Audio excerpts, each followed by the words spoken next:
बिस्मिल्लाहिर्रहमानिर्रहीम अस्सलाम वालेकुम रहमतुल्लाहि व बरकातुहू। May peace mercy and blessings Allah सुब्हानहू व तआला be upon all of you my dear friends and viewers. आज हम एक पैराग्राफ की ट्रांसलेशन देखते हैं। इसमें हम देखेंगे कि सबसे पहले ट्रांसलेशन करते हुए हमने किस चीज़ को मद्देनज़र रखना है।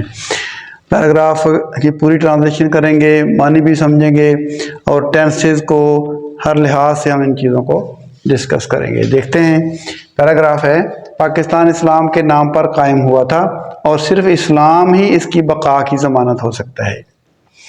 पाकिस्तान के लोगों में बहुत सी चीज़ें मुश्तरक हैं। ये दुरुस्त है कि पाकिस्तान में बहुत सी ज़ुबानें बोली जाती हैं। ये ज़ुबानें एक दूसरे से ज़्यादा मुख्तलिफ नहीं हैं, वो एक ही रस्मुल ख़त में लिखी जाती हैं। इनके ज़ख़ीरा अल्फाज का एक बड़ा हिस्सा मुश्तरक है। तो ये हमारे पास पैराग्राफ है। तो देखिए, इस्लाम के नाम पर, in the name of Allah, in the name of Islam, in the name of Islam. अब on the name of Islam नहीं लिखेंगे, इस पर नहीं जाएंगे हम, इस ऑन पर नहीं जाएंगे। यहाँ पर लिखा है, इसका मतलब यहाँ पे in the name of Islam, in the name of Allah हम पढ़ते हैं बिस्मिल्लाह में, तो इस तरीके से in the name of Islam आएगा। ठीक है जी। अच्छा, सबसे पहले हमने देखना क्या था कि टेंस कौन सा है। ठीक है, बन कायम हुआ था तो पास्ट इंडेफिनिट टेंस है। ठीक है, नहीं माजी में ये काम हुआ, पास्ट इंडेफिनिट टेंस, तो इस टेंस में हमने इसको ट्रांसलेट करना है। तो कायम करना का क्या मतलब है? Establish, establish. तो जब पास्ट में हम इसको यूज करेंगे तो फिर हम सेकंड फॉर्म यूज करेंगे। ठीक है जी। अब इतने की ट्रांसलेशन को देख लेते हैं। ठीक है जी। पाकिस्तान इस्लाम के नाम पर कायम हुआ था। पाकिस्तान वॉज, यहाँ पे वॉज मैं आपको समझाता हूँ कि पास्ट कैसे है।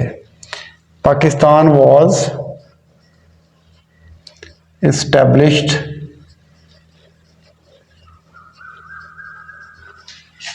in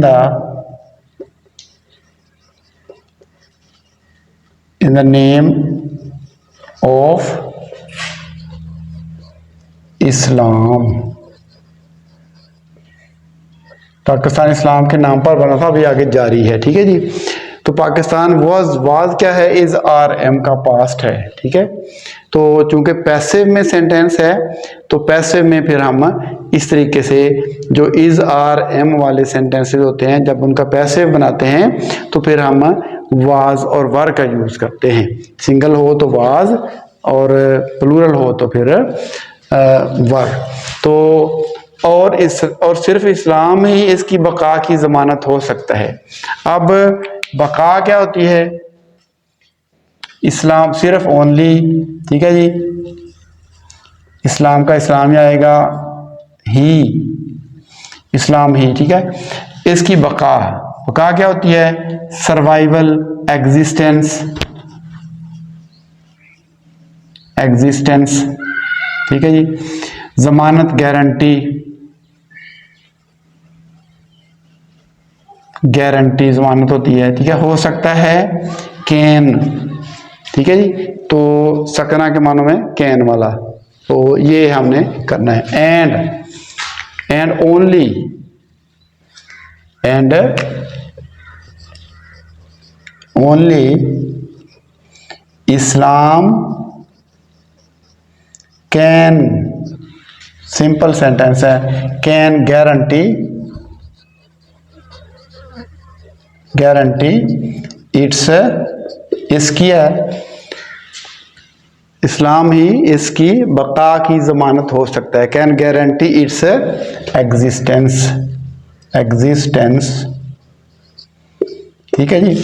अब यहाँ पे हमने ऊपर कायम हुआ था, came into being, came into existence, ये आपके मुतबादिल अल्फाज आप यूज कर सकते हैं, सबका मतलब एक ही है। ठीक है, तो मार्द वजूद में आना, कायम होना, आप ये अल्फाज मुतबादिल यूज कर सकते हैं। और सिर्फ इस्लाम ही इसकी बका की ज़मानत है। And only Islam can guarantee its success, its existence. ठीक है जी। इट्स सर्वाइवल लिखेंगे, लेकिन ये ज़्यादा एग्जिस्टेंस से ज़्यादा मुनासिब है। आगे देखते हैं, पाकिस्तान के लोगों में बहुत सी चीज़ें मुश्तरक हैं। तो पाकिस्तानीज, हम पाकिस्तान के लोग कौन से हैं, क्या हैं? पाकिस्तानीज, ये तो लोग पाकिस्तानीज इसमें शामिल हो गया, ठीक है, पाकिस्तान के लोग में बहुत सी मैनी। तो चीज़ें, थिंग्स, थिंग्स, कॉमन ये तो आम ही है, ठीक है जी। तो Pakistanis, Pakistanis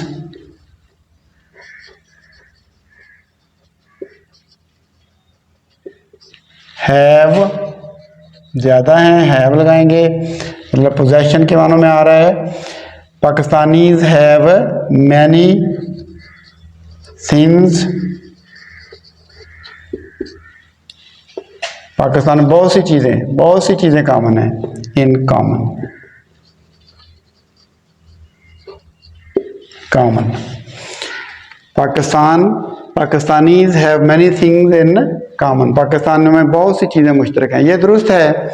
it is true, it is right, तो क्या लिखेंगे, ट्रू लिख लें, राइट लिख लें, ठीक है जी। पाकिस्तान में बहुत सी ज़ुबानें, many languages are spoken, passive में है ये, ठीक है, तो बोली जाती हैं, पैसिव में है। तो पाकिस्तान, ये दुरुस्त है, it is true, it is true that many languages are spoken in Pakistan, Pakistan में ये ट्रू है, ये सच है कि पाकिस्तान में बहुत सी ज़ुबानें बोली जाती हैं। ये ज़ुबानें एक दूसरे से ज़्यादा मुख्तलिफ नहीं हैं। दीज लैंग्वेजेस आर, ये मुख्तलिफ, डिफरेंट नहीं है, ये बिल्कुल आसान सिंपल सा सेंटेंस है। दीज लैंग्वेजेस, ज़्यादा हैं तो दीज आ जाएगा। दीज लैंग्वेजेस एक दूसरे से ज़्यादा, एक दूसरे ज़्यादा ज़ुबानें हैं तो वन एन अदर लिखेंगे, वन एन अदर, तो ये वन एन अदर लिखेंगे। तो ये इसको हम कर लेते हैं, ये ज़ुबानें, दीज लैंग्वेजेस आर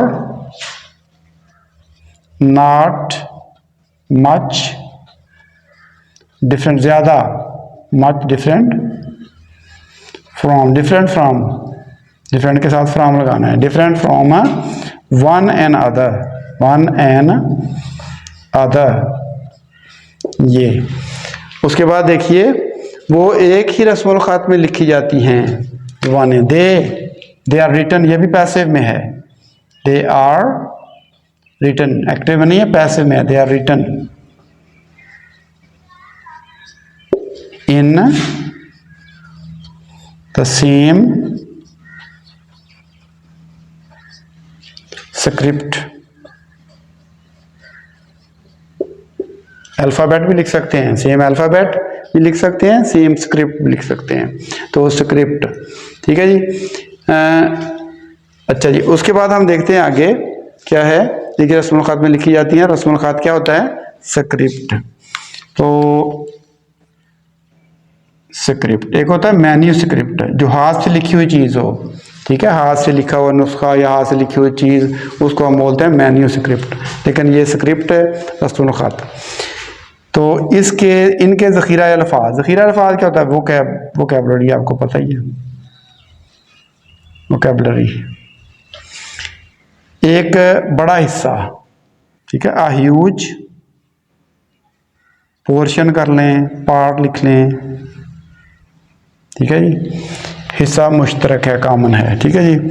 तो इनके ज़ख़ीरा अल्फ़ाज़ का एक बड़ा हिस्सा मुश्तरक है, ठीक है जी। A huge portion of their vocabulary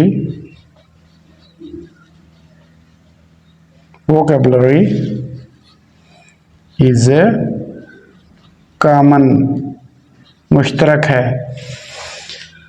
तो बहुत सा हिस्सा इनका मुश्तरक है। देखिए सिंपल ट्रांसलेशन, तो स्टूडेंट्स जिनको मुश्किल पेश आती है वो टेंस देखें, कौन सा टेंस है, एक्टिव में है, सेंटेंस एक्टिव में है या पैसिव में है, उस हिसाब से सेंटेंस को बना लें ठीक है। बाकी वही तरतीब होती है, आपको पता है कि सब्जेक्ट वर्ब ऑब्जेक्ट, और जब हम इसको पैसिव में करते हैं तो ये चेंज हो जाती है, ऑब्जेक्ट से फिर हम शुरू कर लेते हैं। तो ये आसानी के साथ आप सीख सकते हैं, मुश्किल नहीं है, सिर्फ थोड़ी सी एफर्ट की ज़रूरत है। तो फ़िलहाल आज की वीडियो से हम इजाज़त चाहते हैं। अल्लाह हाफ़िज़, अस्सलामु अलैकुम वरहमतुल्लाहि वबरकातुहू।